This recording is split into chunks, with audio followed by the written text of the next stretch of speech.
Hello friends, जय माता दी। कैसे हैं आप सब दोस्तों। जब भी नवरात्र आते हैं और सभी लोग चंडी पाठ की ओर अग्रसर होते हैं, माता रानी को मनाने का श्रेष्ठ तरीका होता है। और दुर्गा सप्तशती केवल पुस्तक नहीं है, माँ दुर्गा का साक्षात वांग्मय स्वरूप माना गया है।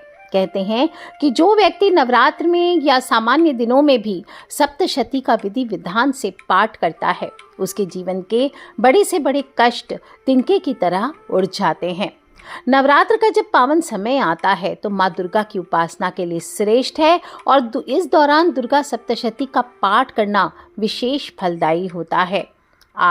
यदि आप भी नवरात्र में दुर्गा सप्तशती का पाठ करना चाहते हैं और पूरे 9 दिन आप समझ नहीं पाते कि प्रत्येक दिन हम पाठ कैसे करें, पूरी पुस्तक पढ़ना आपके लिए भी पॉसिबल नहीं होता है, तो आपको आज मैं एक सरल शास्त्र सम्मत और व्यापक विधि बता रही हूँ, जिसको आसानी से करके आप संपूर्ण पाठ पूरे नवरात्र में एक सिंगल पाठ कर सकते हैं।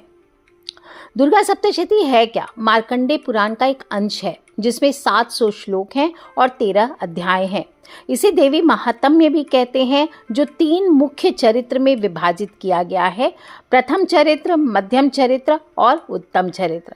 इसमें माँ दुर्गा के विभिन्न रूप, उनकी दिव्य लीलाओं का वर्णन है, जैसे महिषासुरमर्दिनी, चंड मुंड का वध, शुंभ निशुंभ का संहार आदि। मान्यता है कि इसके प्रत्येक शब्द में माँ की शक्ति समाहित है और जो भी भक्त पूर्ण श्रद्धा से इसका पाठ करते हैं, धर्म, अर्थ, काम और मोक्ष की उसे प्राप्ति स्वतः ही हो जाती है। दोस्तों, ये ग्रंथ न केवल आध्यात्मिक उन्नति देता है, बल्कि आपके जीवन की बाधाओं को दूर करता है। भय हो, रोग हो, शत्रुओं का भय हो, सभी से सुरक्षा करता है और सभी प्रकार के भय का नाश होकर आर्थिक स्थिति मजबूत होती है, मानसिक शांति मिलती है, रोग हैं तो रोग से मुक्ति मिलती है, आत्मविश्वास बढ़ता है, आध्यात्मिक उन्नति होती है। और अगर आप भी समय की कमी या जानकारी नहीं होने के कारण अगर असमंजस में हैं, तो आपको मैं बताती हूँ आगे आने वाले दिनों में 9 दिनों में किस प्रकार आपको पाठ करने चाहिए।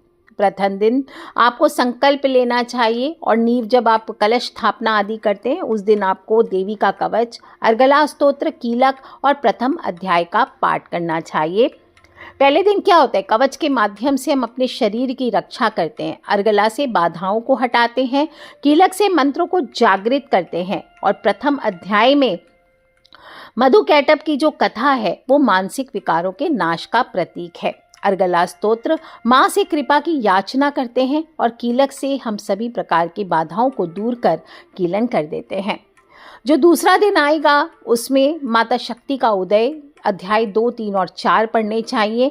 इन अध्यायों में देवताओं के तेज से माँ दुर्गा का किस प्रकार प्राकट्य होता है और महिषासुर वध का विस्तृत वर्णन किया गया है। यह अधर्म पर धर्म की जीत का संदेश देता है। नवरात्र के तीसरे दिन अहंकार का अंत होता है।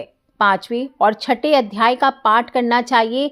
ये माँ के धूम्रलोचन वध की कथा इसमें आती है। हमारे भीतर के क्रोध, हमारे भीतर के भ्रम को समाप्त करने की शक्ति देती है। चौथे दिन आपको चंड मुंड संहार यानी कि 7वें अध्याय का पाठ करना चाहिए। माँ काली द्वारा चंड और मुंड के संहार की ये कथा हमारे शत्रुओं, बाहरी और आंतरिक दोनों पर हमें विजय दिलाती है। नवरात्र के 5वें दिन रक्त बीज के अंत यानी कि 8वें अध्याय का पाठ करना चाहिए और रक्त बीज का वध सबसे कठिन माना गया था। इसका पाठ करने से कठिन समस्याओं का समाधान निकलता है। नवरात्र के 6ठे दिन शुंभ निशुंभ वध की शुरुआत होती है। अध्याय 9 और अध्याय 10 का पाठ करना चाहिए। इन अध्यायों में शुंभ और निशुंभ के साथ भीषण युद्ध का वर्णन है माता रानी का, जो मोह और लोभ के अंत को दर्शाता है। और 7वें दिन माँ की स्तुति की जाती है। वे अध्याय का पाठ करना चाहिए। नारायणी स्तुति जिसे कहते हैं, सर्व मंगल मांगल्ये शिवे सर्वार्थ साधिके जैसे शक्तिशाली मंत्रों से ये स्तुति भरी हुई है और माँ की ये स्तुति आपको सौभाग्य प्रदान करती है। 8वें दिन फलश्रुति यानी कि अध्याय 12वें का पाठ करना चाहिए। इस पाठ में ये बताया गया है कि इस पाठ को करने से क्या क्या फलों की प्राप्ति होती है और माँ कैसे अपने बच्चों की रक्षा करती हैं। और 9वें दिन पुनराहुति और क्षमा प्रार्थना, यानी कि 13वां अध्याय और क्षमा प्रार्थना करनी चाहिए। अंतिम अध्याय में सूरत राजा और समाधि वैश्य को मिले वरदान का वर्णन है और इसके बाद माँ से अनजाने में हुई गलतियों के लिए क्षमा मांगना अत्यंत आवश्यक है।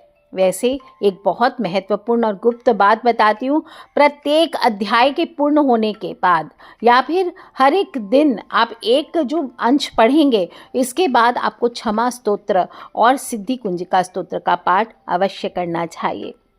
भगवान शिव ने स्वयं माता पार्वती से कहा था कि जो भी व्यक्ति पूरी सप्तशती का पाठ नहीं कर सकता, वो केवल अगर कुंजिका स्तोत्र भी पढ़ ले तो उसे संपूर्ण फलों की प्राप्ति होती है।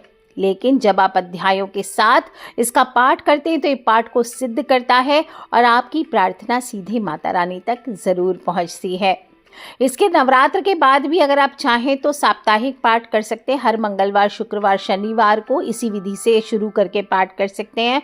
आप चाहें तो समय का अभाव है, रोज करना चाहते तो रोजाना एक अध्याय का पाठ कर सकते हैं। 13 दिनों में एक चक्र आपका पूरा होगा और लाल रंग के ऊनी आसन पर बैठ करके करें। जब भी पाठ करेंगे, पाठ के दौरान एक शुद्ध घी का दीपक अवश्य प्रज्वलित रखें, जो कि पूरे पाठ करने तक चलता रहे। और तन और मन की शुद्धता बहुत बहुत ज़रूरी है।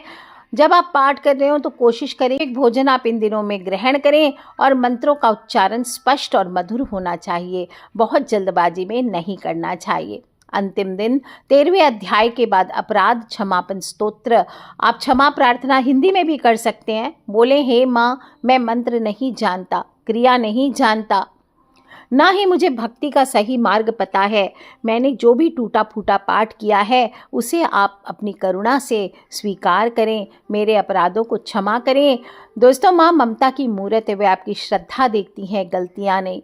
बस ध्यान रखें, पाठ के दौरान मन को एकाग्र रखें, किसी से बातचीत आदि ना करें, मोबाइल को फ़ोन को बंद करके साइड में रख दीजिए। गलत उच्चारण से बचना चाहिए, क्योंकि सबसे ज़्यादा इम्पॉर्टेंट उच्चारण का ही महत्व होता है। इसलिए गलत उच्चारण से पाठ करने से गलत फलों की प्राप्ति होती है, उल्टा विनाश हो सकता है। इसलिए बेटर है, अगर आपको संस्कृत नहीं आता है तो आप हिंदी में या अपनी भाषा में इस पाठ को करें। दोस्तों, दुर्गा सप्तशती का यह पाठ आपके जीवन में अवश्य ही सुख, शांति और समृद्धि लेकर इन 9 दिनों में आएगा। यही मेरी मंगल कामना है। और अपने फ्रेंड्स, फैमिली, परिवारजनों के साथ, दोस्तों के साथ साझा करें। और क्योंकि माँ नवरात्र में माँ की सेवा जो लोग भी करना चाहते हैं, उन सभी को इन छोटी छोटी बातों को जानने का पूर्ण अधिकार है। और कमेंट बॉक्स में जय माता दी लिख करके माता रानी के दरबार में अपनी हाजिरी लगाते चलें और खिलखिलाते रहें। दोस्तों, मुस्कुराते रहें, सब्सक्राइब करके रखें ताकि आने वाले वीडियो से आप और मैं कनेक्टेड रहें। Love you all. जय माता दी। दोस्तों, सभी लोग माता रानी से प्रार्थना करें कि माँ दुर्गा हमें शक्ति दे, हमें बुद्धि दे, सद्बुद्धि दे, हमें सही मार्ग पर चलने की प्रेरणा दे। इसी सच्ची कामना के साथ आज के लिए इतना ही। सर्व मंगल मांगल्ये शिवे सर्वार्थ साधिके शरण्ये त्र्यंबके गौरी नारायणी नमोस्तुते, नारायणी नमोस्तुते, नारायणी नमोस्तुते। बोलिए अम्बे मात की जय।